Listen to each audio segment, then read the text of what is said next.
नमस्ते दोस्तों, आप देख रहे हैं हॉरर टेल्स, जहां डर कभी सोता नहीं। स्वागत है आपका इस डरावनी रात में, जहां हर परछाई में छुपा है एक राज और हर आवाज़ के पीछे है एक कहानी।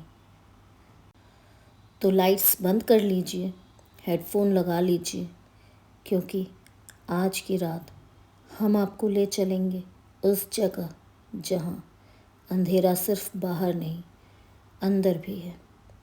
तो चलिए शुरू करते हैं आज की डरावनी कहानी।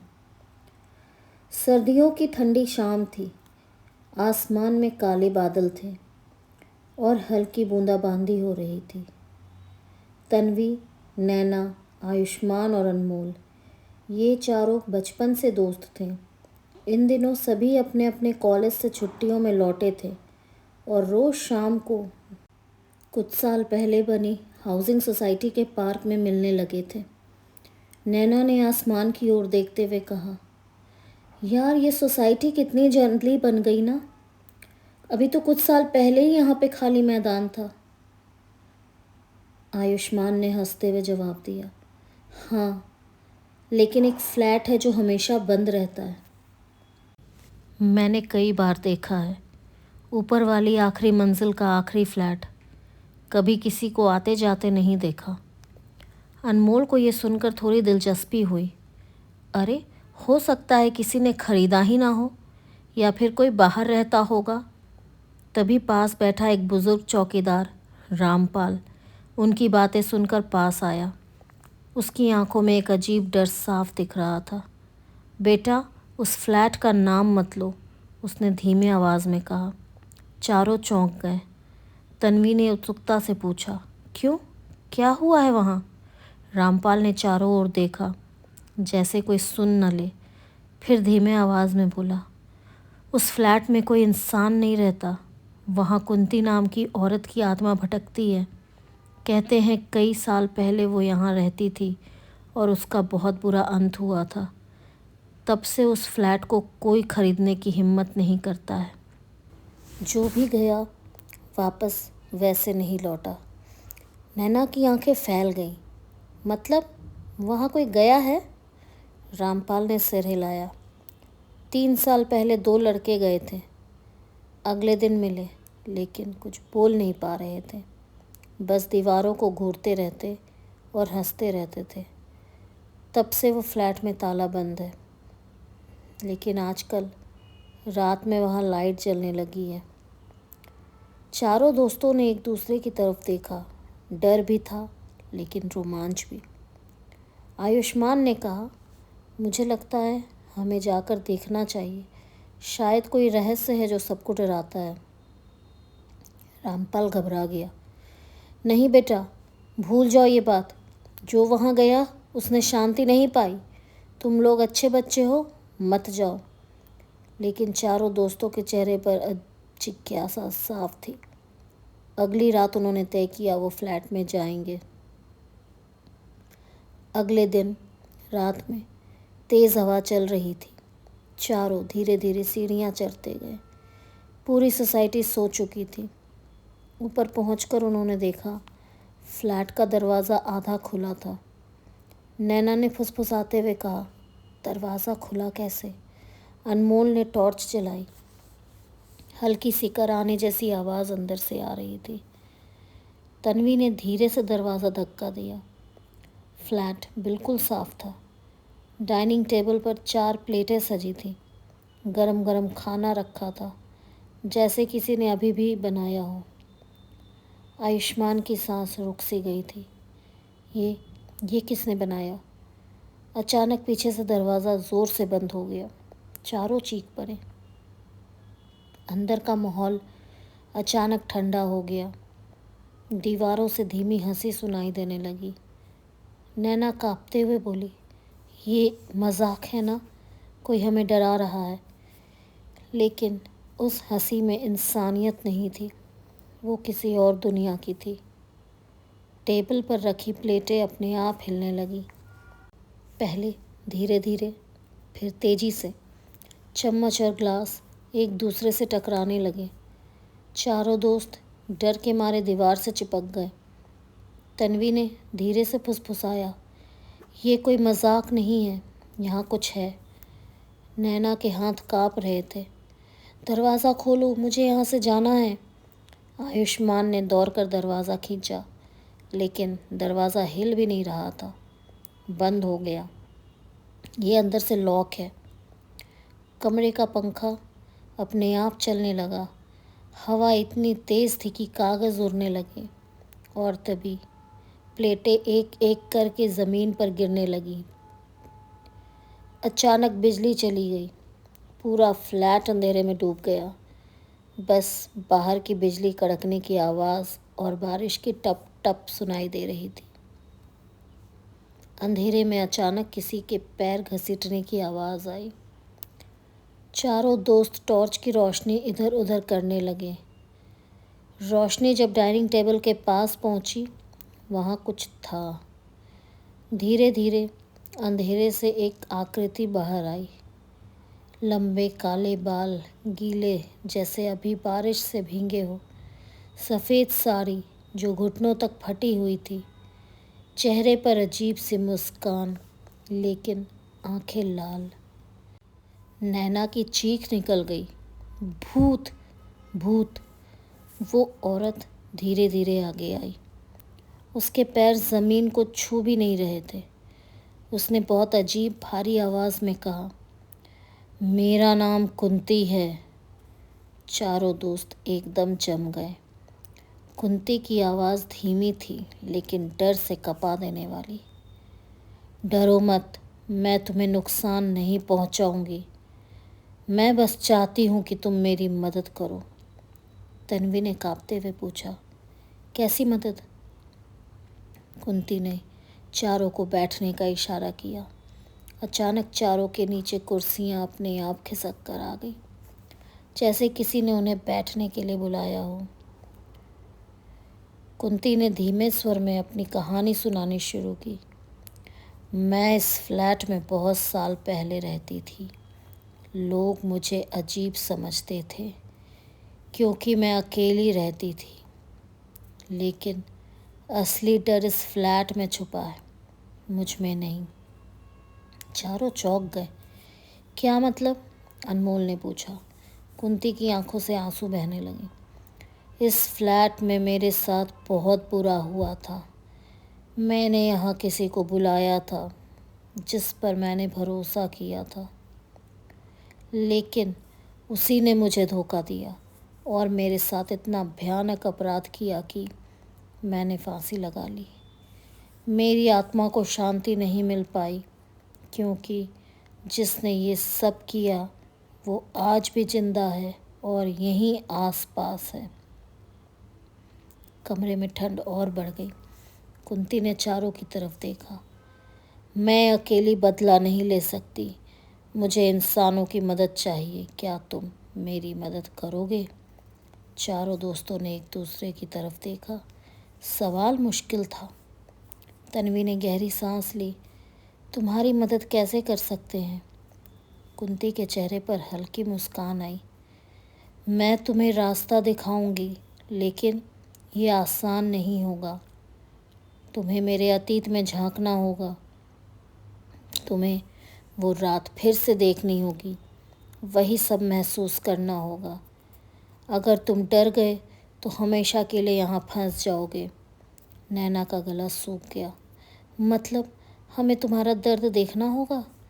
कुंती धीरे से सिर हिलाती है। हाँ, तभी तुम समझोगे कि मुझे शांति कैसे दिलाई जाए। अब माहौल बहुत डरावना हो चुका था। फ्लैट में हल्की सी धुंध भरने लगी थी, जैसे समय धीरे धीरे पीछे जाने लगा हो। अचानक एक और कुर्सी अपने आप खिसक कर आई। कुंती ने कहा, तुम्हें एक और को बुलाना होगा। वो व्यक्ति इस फ्लैट का पुराना सच जानता है। बिना उसके ये काम अधूरा है। चारों एक दूसरे की तरफ देख रहे थे। आवाज़ कांप रही थी, लेकिन अब डर से ज़्यादा जिज्ञासा थी। कुंती की बात सुनकर चारों दोस्तों के चेहरे पर डर कम और जिज्ञासा ज़्यादा थी। आयुष्मान ने गहरी सांस ली। ठीक है, हम तुम्हारी मदद करेंगे, लेकिन हम वो पांचवा इंसान ढूंढेंगे कैसे? तुम हमें सुराग दे सकती हो? कुंती ने धीरे से मुस्कुराते हुए कहा। हाँ, लेकिन जो सुराग मैं दिखाऊंगी वो डरावने होंगे। तुम्हें हिम्मत रखनी होगी। फ्लैट की लाइट अपने आप जल उठी। अचानक दीवारों पर अजीब से साए बनने लगे। साए मिलकर एक तस्वीर बनाने लगे, एक आदमी की धुंधली आकृति। तन्वी ने धीरे से कहा, ये वही है? कुंती ने सिर हिलाया। हाँ, इसका नाम राघव है। ये पहले इस फ्लैट का चौकीदार था। इसी ने मेरी ज़िंदगी बर्बाद की। लेकिन सच्चाई सिर्फ एक व्यक्ति जानता है, नीरज, पड़ोस की सोसाइटी में काम करने वाला पुराना बिजली मिस्त्री। चारों दोस्तों ने फ्लैट में सुराग ढूंढना शुरू किया। रसोई में एक पुराना फ़ोटो मिला जिसमें कुंती, राघव और एक और आदमी, शायद नीरज, खड़े थे। नैना ने कहा, इस फ़ोटो से हम नीरज को पहचान सकते हैं। हमें इसे साथ ले जाना चाहिए। तभी कुंती की आवाज़ आई, ध्यान रहे, जैसे ही तुम फ्लैट से बाहर निकलोगे मैं तुम्हारे साथ नहीं जा पाऊंगी, लेकिन मैं संकेत भेजती रहूंगी। अगले दिन चारों दोस्त नीरज को ढूंढने निकले। काफ़ी पूछताछ के बाद उन्हें पुरानी चाय की दुकान पर मिला। नीरज दुबला पतला सफ़ेद दाढ़ी वाला आदमी था। जब उन्होंने उसे फ़ोटो दिखाई तो उसके चेहरे का रंग उड़ गया। नीरज ने काँपती आवाज़ में कहा, तुम लोग उस फ्लैट में गए थे? तुम्हें नहीं जाना चाहिए था। कुंती की आत्मा अब तक चैन में नहीं है। तन्वी ने दृढ़ता से कहा, हमें सब सच जानना है। हमें बताइए उस रात क्या हुआ था। नीरज चुप हो गया। उसके हाथ काँप रहे थे। अचानक हवा में अजीब सी ठंडक फैल गई। चाय का गिलास अपने आप टेबल से गिर गया। नीरज ने डर कर चारों ओर देखा। वो यहाँ है ना? आयुष्मान ने कहा, हाँ, कुंती यहाँ है। वो चाहती है कि तुम सच बताओ। नीरज की आंखों में आंसू आ गए। उस रात राघव ने कुंती को बहाने से बुलाया। वो उसे ज़बरदस्ती अपने कब्ज़े में लेना चाहता था। मैंने रोकने की कोशिश की, लेकिन मैं देर से पहुंचा। कुंती चीख रही थी। उसने खुद को पंखे से लटका दिया। राघव ने सबूत मिटाने की कोशिश की, लेकिन मैं सब देख चुका था। मैंने डर के मारे किसी को कुछ नहीं बताया। कुंती की परछाई पास खड़ी दिखाई दी। उसकी आंखों में आंसू थे, लेकिन इस बार उसका चेहरा शांत था। तुमने आखिरकार सच बोल दिया नीरज। नीरज ज़मीन पर बैठ गया। मुझे माफ़ कर दो, मुझे पहले ही बोल देना चाहिए था। कुंती ने चारों दोस्तों की तरफ देखा। अब तुम्हें पता है कि मेरे साथ क्या हुआ, लेकिन अभी अंत बाकी है। राघव अभी जिंदा है और इसी शहर में। अगर उसका अंत नहीं हुआ तो मेरी आत्मा हमेशा यहीं भटकेगी। चारों दोस्तों के चेहरे पर अब डर के बजाय गुस्सा था। आयुष्मान ने कहा, हम उसे ढूंढेंगे और तुम्हें न्याय दिलाएंगे। कुंती की परछाई धीरे धीरे गायब हो गई। फ्लैट का दरवाज़ा जो अब तक बंद था अपने आप खुल गया, जैसे कुंती ने उन्हें अगले मिशन पर भेज दिया हो। रात का समय था। चारों दोस्त नीरज के बताए पते पर पहुंचे। राघव अब एक सुनसान गोदाम में चौकीदार का काम करता था।